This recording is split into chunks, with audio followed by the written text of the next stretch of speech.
Hey everybody, I'm Dr. Boyce Watkins from the Black Business School, and I'm also the author of a book called Financial Lovemaking. And the reason I wrote that book was because I was fascinated with how money shapes our relationships.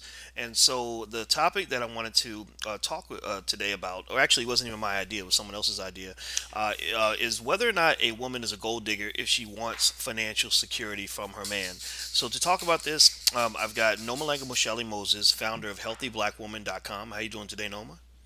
I'm doing great, guys. How are you? Doing really well. And then also, last but certainly not least, is my beautiful daughter Patrice, who blogs under the name Naturally Treese at naturallymoi.com. How you doing today, Patrice? You doing good? Okay, I can't hear you. I can't hear you so much. So maybe you have to talk a little bit, but it's okay.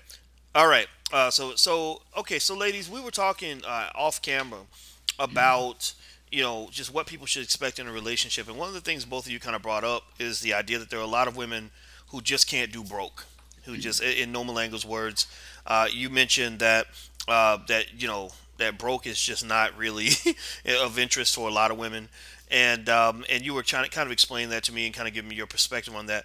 Tell me, what do you think? Where does money kind of come in the equation when choosing a mate if you're a woman?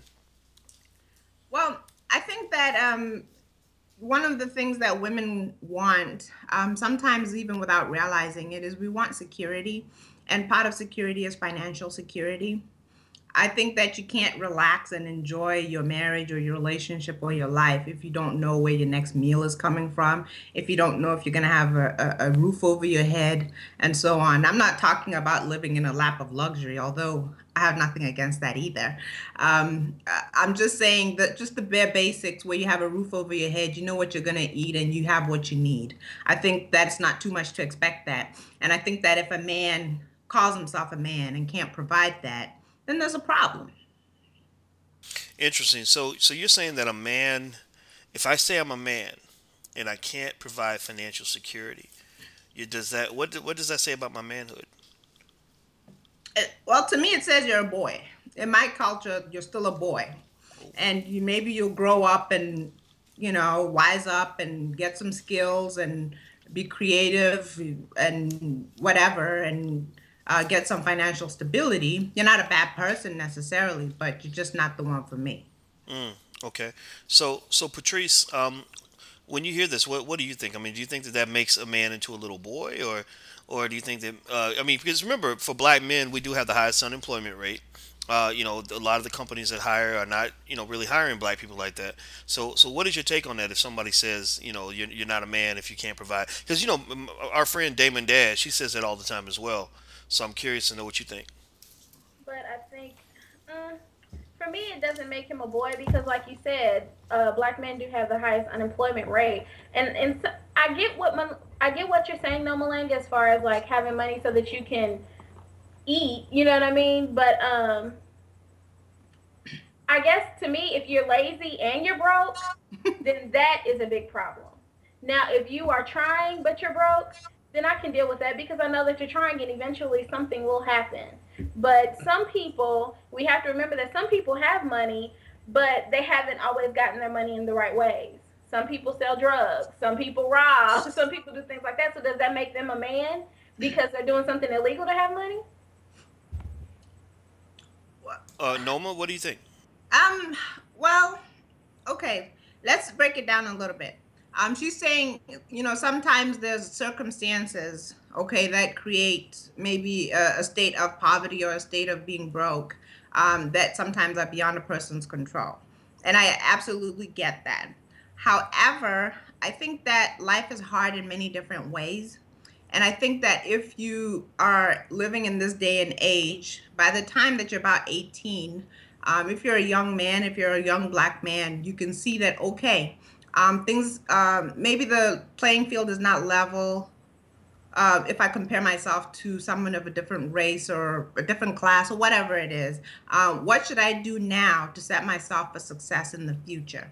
And until you can figure it out, no, you're not ready for a wife. No, you're not ready to be somebody's father because you're going to bring more trouble and problems to their life than solutions. Now, is money the only thing? No, but unfortunately, we live in a time and in a society where money is what it takes a lot of times to get a home, to eat, to do a lot of things. So we can't avoid that fact. And I would think that a job wouldn't be the only way. I have respect for a guy who stands by the side of the road and sells tomatoes, like Patrice said, who's trying, But also, when you're trying, how long are we going to be trying here? Okay. We also have to be smart, um, creative, learn different ways, and there has to be some progress.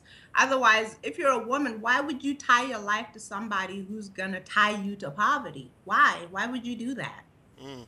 Well, you know that song, "Ain't Nothing Going On But the Rent." Now, now, what she does say is that you have to have a job if you want to be with me, but she Hmm. didn't say you have to be a baller type person to be with me, Right. right? She didn't say you have to have $1 million. She said you just have to have a job. So it almost seems like maybe part of the manhood measure doesn't just come down to having lots of money. It just comes down to hustling, keeping your feet moving, constantly trying and moving forward on some level. Now, what's funny to me too, and I can just say this just from what I've observed, is that um, if you look in the black community, there are a lot of black men who don't want to get married. And and I think that percentage is a little higher than other communities, and I can almost understand it a little bit because there is that pressure to perform, that pressure to deliver, financially for other people. And I know a lot of guys who can't even take care of themselves. Who can't even, sometimes if I work with certain brothers my age, I'm talking about 35, 40 years old, where I feel like a social worker sometimes because there's so many things going wrong, so many things, just basic stuff, having a phone, having a bank account, having health insurance. And so when you see someone in that situation, it's hard to imagine them saying, okay, in addition to what I'm dealing with now, I want to also bring a spouse and children into this. Do you think that their decision makes sense, or do you think that they're not really stepping up? Because there are families where you think about shows like Good Times where everybody was poor, but the daddy was still there. And I remember when my parents were young, we didn't have a lot of money, but daddy was still there. So how do you think people should balance that in terms of interpreting the male and female response to the struggles of the black man? Either one of you want to have something to say about that? Well, I think that money's important, but I think love is important too. And if you love somebody, then you understand. Because for I know me being around a lot of black men, I know that black men get beat up all the time. Whether it's at their job, dealing with their families, they're always being told that they won't amount to much, or somebody's constantly on their back. So I do think that if a black man doesn't want to get married, I can honestly see why he wouldn't want to get married, because he's always getting beat down by somebody, unfortunately. Noma, what do you think? I think it's what you said. I think sometimes it's just not necessarily an inability to step up. Sometimes just not wanting to step up. And that's your right, if that's the choice that you make. But stepping up doesn't just mean marrying a woman and giving her a gaggle of kids. People step Did you up in say a many, gaggle? yeah, a gaggle, like a whole How, bunch, I would say how many is a gaggle? a lot. I know that a Google is a word. A Google actually is a one with 100 zeros behind it. In case you guys don't know. A gaggle of children means like a whole bunch. Where you're like, oh, there go that woman with her gaggle Oh, of like children. a gang of kids. Okay, gotcha. Yeah, a whole Please, bunch of them. please continue. But you can step up in many different ways. But regardless of how you step up, if you call yourself a man, it does require some kind of stability in your life. Whether it's the fact that you want to be a big brother at the big brother and big sisters, whatever you have. If you don't have the bus fare to get there or some excuse, I mean, just some people really are sorry. I'm sorry to say it. But how long can you do that and keep saying, oh, it's this, oh, it's that? I get it. There's a lot of stuff that goes on in this particular society. I wasn't born and raised in the US. I've seen something different in terms of how we look at men, black men particularly. I'm used to them being respected and held in high regard. And I feel like in this society, it's almost the exact opposite. I get it. I'm married to an African American a man who provides for his family. So I also understand that there's ways in which you can overcome that and not succumb to all the pressures and the things that are bringing you down. And also, black men are not the only ones who are up against a lot. Black women are up against a lot too. And also, there are women who, in my opinion, are sorry too. Okay, so it's not just a one-sided thing.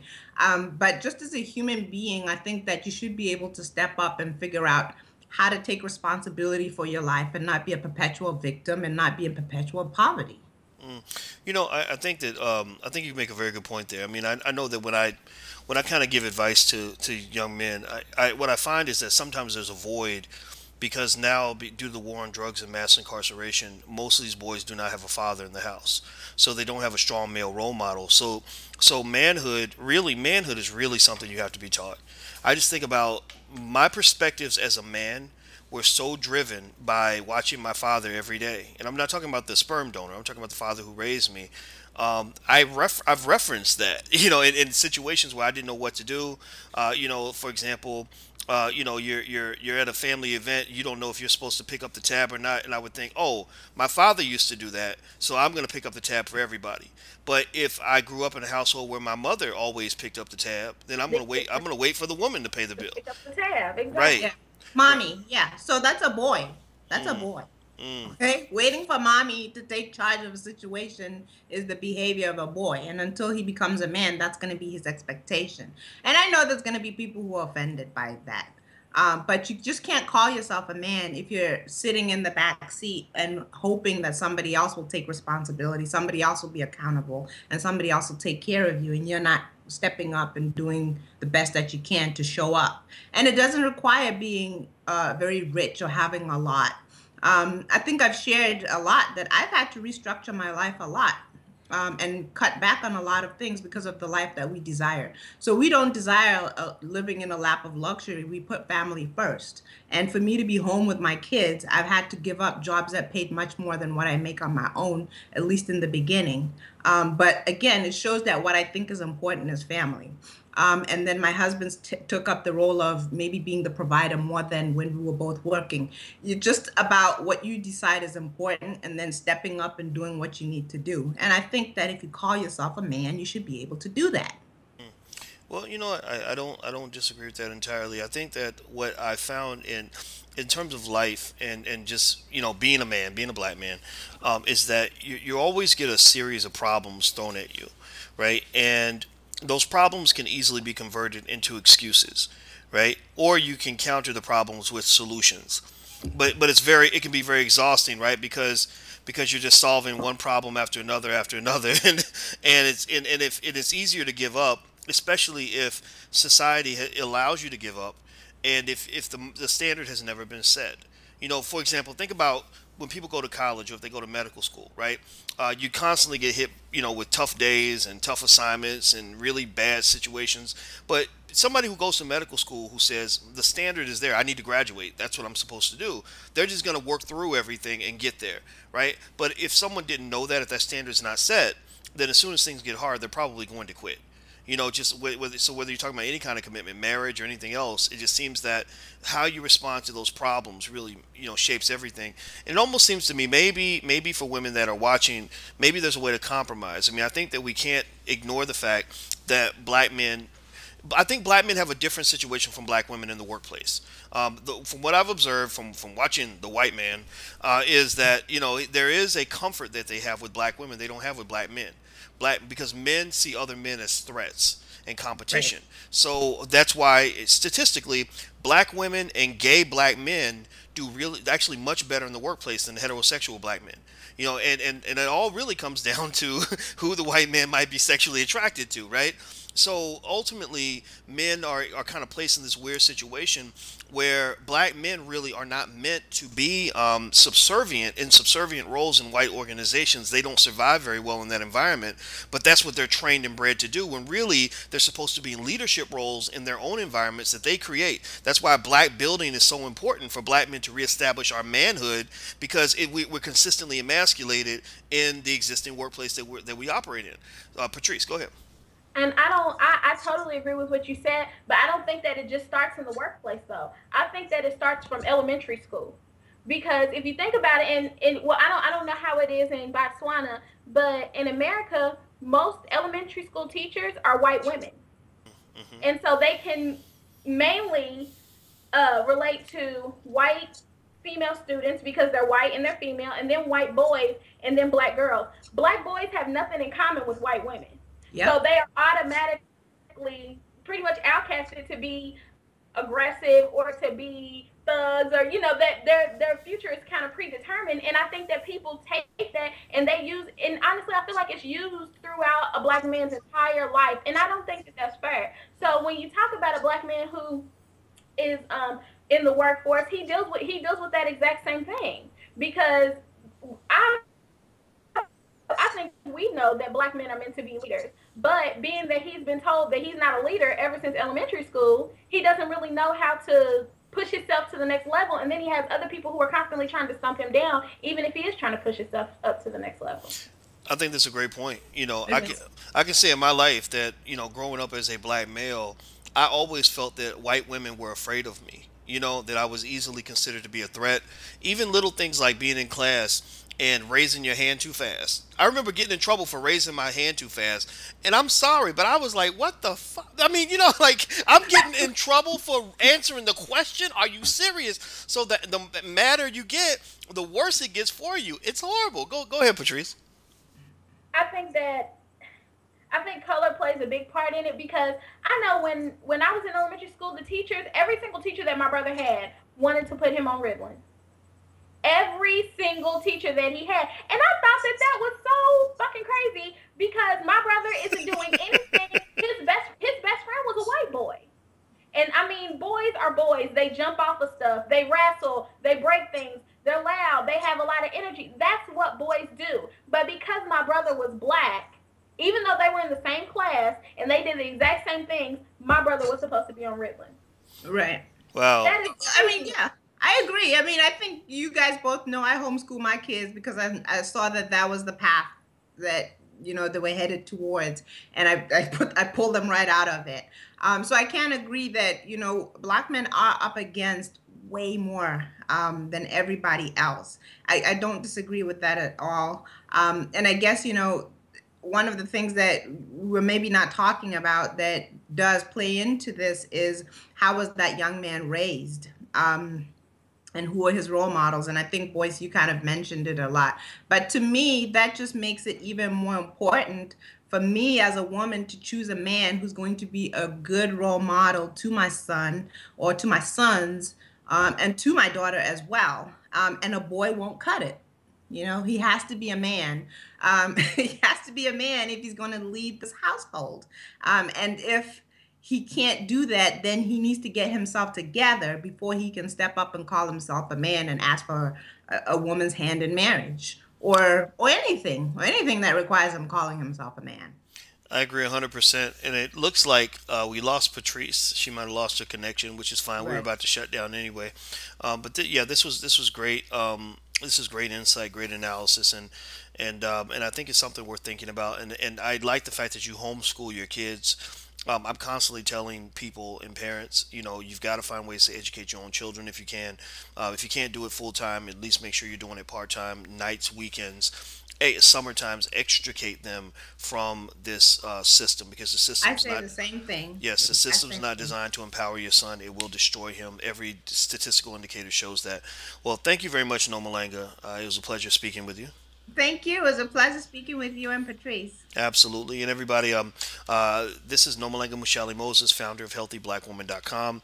Patrice, whose Wi Fi connection apparently dropped out, is at naturallymoi.com. She does a lot of blogging on hair and makeup and stuff like that. And me, I'm Dr. Boyce Watkins, and I'm the guy who's about to go eat this cheeseburger. So until we meet again, please stay strong, be blessed, and be educated. We are gone. Peace.